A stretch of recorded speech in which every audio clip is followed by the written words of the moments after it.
Olá, gente, tudo bem? Hoje nós vamos falar sobre diarreia, virose, né, as alterações gastrointestinais, as famosas viroses e uma dúvida aí. O Anita, ele serve para diarreia? Será se essa medicação ela serve para tratar as gastroenterites virais? Será se leva à melhora do quadro clínico desse paciente? Então vamos lá comigo, tem muita informação no vídeo, muita coisa legal.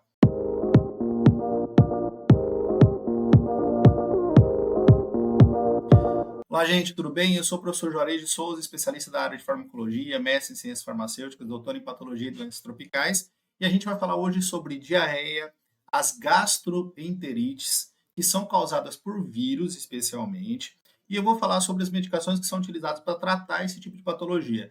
Essas infecções são infecções que são comuns, por exemplo, que acontece muito no período do verão, né? Quando as pessoas começam envolve, claro, todo ano, né, um processo de alimentação, água contaminada, alimentos contaminados, mas nessa época, né, no período do verão, especialmente, que a gente está vivendo agora, e quando eu estou gravando esse vídeo, é mais comum e mais frequente esse tipo de infecção, tá? Existe surtos, situações onde a gente percebe que aumenta muito o índice de quadros clínicos de viroses, de alterações gastrointestinais.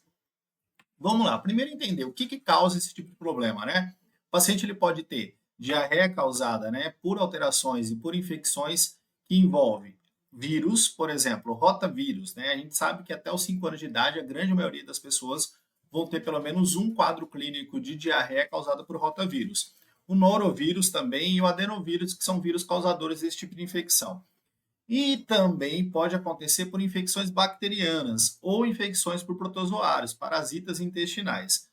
Nesses casos, né, a gente tem aí menos de 10% dos casos, 90% dos casos são gastroenterites causadas por infecções virais. 10% dos casos são causadas por bactérias ou por parasitas intestinais. Quais bactérias, por exemplo, tá?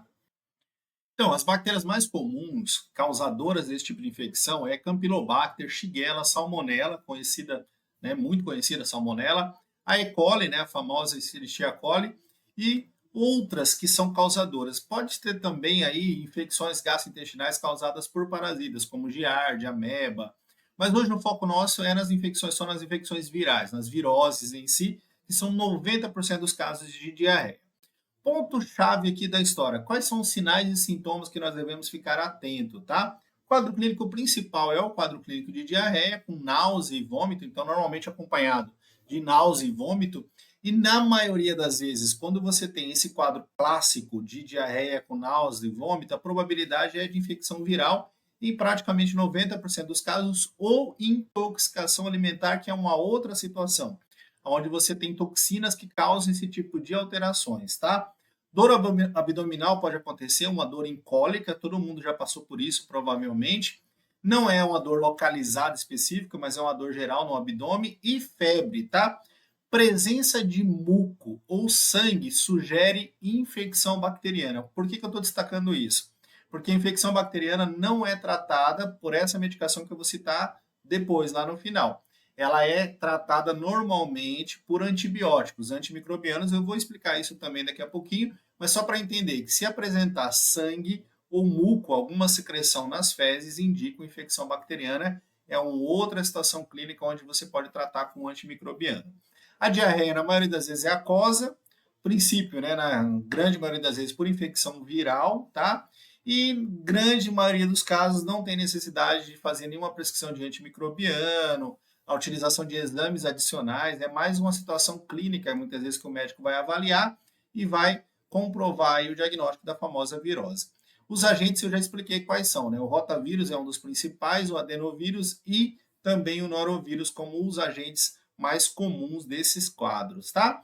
Vamos para o tratamento, tá? Lembrando que o tratamento envolve não só as medicações, mas principalmente a hidratação do paciente. Você precisa lembrar que o paciente pode ter complicações extremamente graves por causa da diarreia, mas relacionado ao quadro de desidratação que ele pode sofrer. Então, principalmente crianças, idosos, tem que ficar extremamente atento ao quadro de desidratação. Se a criança não está fazendo xixi, se o idoso muitas vezes, né, não está urinando, ou ele mesmo não percebe, né, ele não tem essa percepção que ele está desidratado, extremamente importante hidratar, não só criança e idoso, adulto também, mas esses dois extremos são extremamente importantes porque vão sofrer mais e vão ter um risco maior de complicações com um quadro clínico de infecções gastrointestinais. Mas vamos lá, vamos ao tratamento. Depois eu vou citar a situação da Anitta. Será que a gente usa o Anitta também para tratar esse quadro? Vamos lá. Primeiro ponto aqui chave é o seguinte, tá? Medicamento para vômito. Então, sintomático, medicamento para vômito, a recomendação aí é a ondansetrona. A ondansetrona, se for no pronto-socorro, normalmente a administração intravenosa, dose de 4 a 8 miligramas. E nesse caso aí, depois, ela pode ser administrada em crianças acima de 6 meses de idade, normalmente em torno de 2 miligramas até os 2 anos de idade, e pode ser administrada de 8 a 8 horas se necessário. Então, é a opção terapêutica principal. No pronto-socorro é uma opção terapêutica bastante segura, bastante tranquila, pode ser administrada por via intravenosa, mas tem a opção por via oral também, ok? Dimendrinato ou dimendrinato ou Dramin B6, né, dimendrinato com a vitamina B6, ela pode ser administrada por via intravenosa também. No pronto-socorro é uma opção terapêutica, lembrando que aqui é acima de 2 anos de idade a recomendação do uso do dimendrinato. Como ele é um anti-histamínico, ele ceda, causa sonolência, causa mais efeitos adversos que a ondansetrona. A ondansetrona é mais suave, mais tranquila e muito eficaz nesse tipo de complicações. E a metoclopramida? A metoclopramida só para adultos, a recomendação é que ela seja administrada ali acima dos 14 anos de idade, de preferência.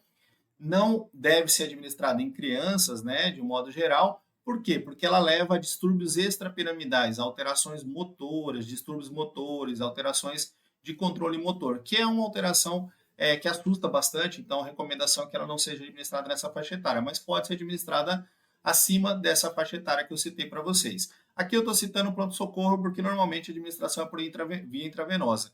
Junto com isso, vem ali um soro de hidratação, né, por via intravenosa para hidratar o paciente bem, para resolver o problema, tá? Isso não impede que essa mesma medicação pode ser administrada também no paciente em casa, tá? No uso ambulatorial. Então, a ondansetrona entra como opção terapêutica para vômito no uso ambulatorial, é a melhor opção aqui dos três, é a mais segura, mais tranquila, como eu expliquei, acima de 6 meses de idade já pode ser administrado doses ali de 2 miligramas, acima de 2 ali pode ser administrado até 4 miligramas, dependendo do quadro, até de 8 em 8 horas, ok? Dimendrinato acima dos 2 anos e metoclopramida só para adultos. Dipirona ou paracetamol, tá? Dipirona em adultos são 40 miligramas, ou melhor, 40 gotas, né, de dipirona ou 1 grama, que pode ser administrado, e o paracetamol de 750 de 8 em 8 horas, tá? Essas são duas opções terapêuticas para controlar a febre e o desconforto gástrico do paciente. Muitas vezes a gente vê associação também com escopolamina, o Buscopan, o N-butilbrometo de escopolamina. O Buscopan também entra como antiespasmódico para diminuir aquela cólica intestinal e pode ser uma alternativa terapêutica, apesar dele trazer por via intravenosa alguns efeitos adversos, como alterações da pupila, né, a dilatação da pupila, taquicardia, boca seca, são efeitos colaterais do Buscopan, mas ele poderia entrar dentro aqui das nossas opções terapêuticas, ok? Tenho aqui o manejo que é utilizado para o paciente que está com quadro clínico mais agudo e que vai para o pronto-socorro. Agora vamos fazer uma comparação para o manejo quando o paciente tem quadros de infecção, tá? O quadro de infecção, ele vai ser manejado ali, por exemplo, no hospital ou até ambulatorialmente com os mesmos medicamentos que eu citei anteriormente, mas entra aqui os antibióticos, tá? Então, como eu citei lá, por exemplo, que o paciente pode ter um quadro que apresenta muco, secreção, sangue nas fezes, que indica infecção bacteriana, o uso é antibiótico e, nesse caso, o cipro é a primeira opção. Ciprofloxacino, comprimido, ele é de 500 mg de 12 em 12 horas, 5 dias no uso, tá? Criança. Criança pode ser utilizado sulfametoxazol com trimetroprimo, Bactrim, ou para quem é alérgico a outras medicações como o cipro. Então, a pessoa é alérgica ao cipro, a outra opção é sulfa, tá? Criança, sulfametoxazol com trimetroprima, 800 por 160 de 12 em 12, 5 dias também. Quando que usa antibiótico? Só quando o paciente apresenta um quadro de infecção bacteriana, que eu citei para vocês anteriormente. O probiótico entra sempre, tá?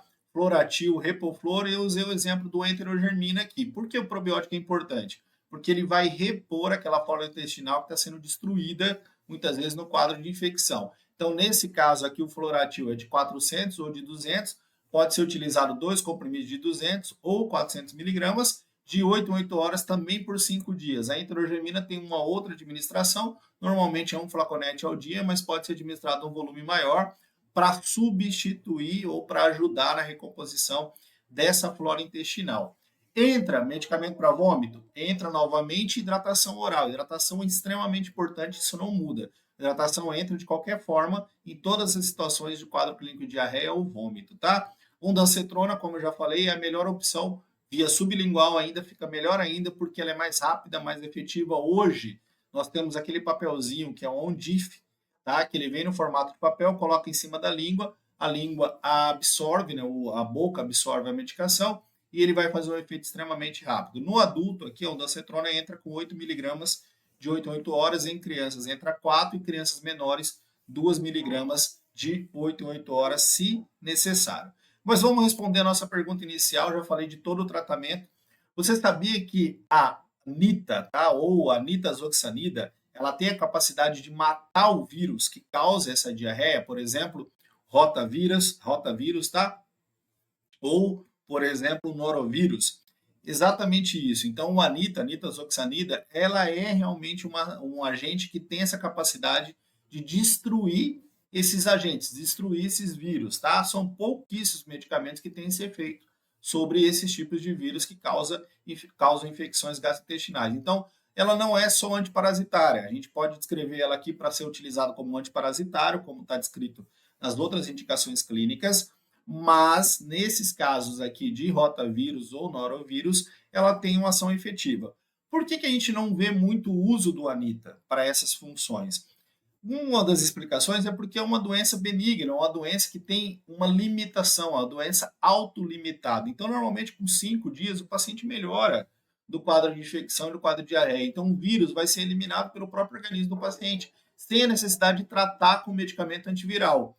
Claro, é uma opção, por isso que eu estou citando ela aqui como tratamento para o problema, né? Ou para a alteração que o paciente está apresentando para matar o vírus. Ela poderia ser utilizada, deveria ser utilizada logo na fase aguda, no início da infecção, durante 3 dias consecutivos, de 12 em 12 horas, 500 miligramas. Ajudaria a recuperar o paciente mais rápido, a diminuir o quadro infeccioso, porém, no dia a dia a gente não vê muito isso, a gente só trabalha com os medicamentos sintomáticos, por quê? Porque é uma doença autolimitada, com 5 dias no máximo, o paciente já vai estar bem. Então, ele vai melhorar de qualquer forma, ele vai melhorar, na maioria dos casos, sem nenhuma complicação. Mas, se for necessário, é uma opção terapêutica bastante interessante, porque ela mata o vírus. Qual vírus? Tá? O rotavírus e o norovírus. Teria que ser administrado na fase aguda. Não adianta administrar depois de 5 dias, por quê? Porque o vírus já foi eliminado pelo próprio organismo. Então, verdade, Anita pode ser administrado para matar o vírus que causa diarreia? Pode sim, é uma opção terapêutica. Não é comum, como eu expliquei. Por quê? Porque na maioria das vezes a gente trabalha com medicamentos sintomáticos, porque é uma doença autolimitada. Então tá aí o vídeo para vocês, explicando certinho. Não esquece de acompanhar a gente aí nas redes sociais, seguir, se inscrever, compartilhar, mandar esse vídeo para outras pessoas. Fica a dica, valeu, até mais.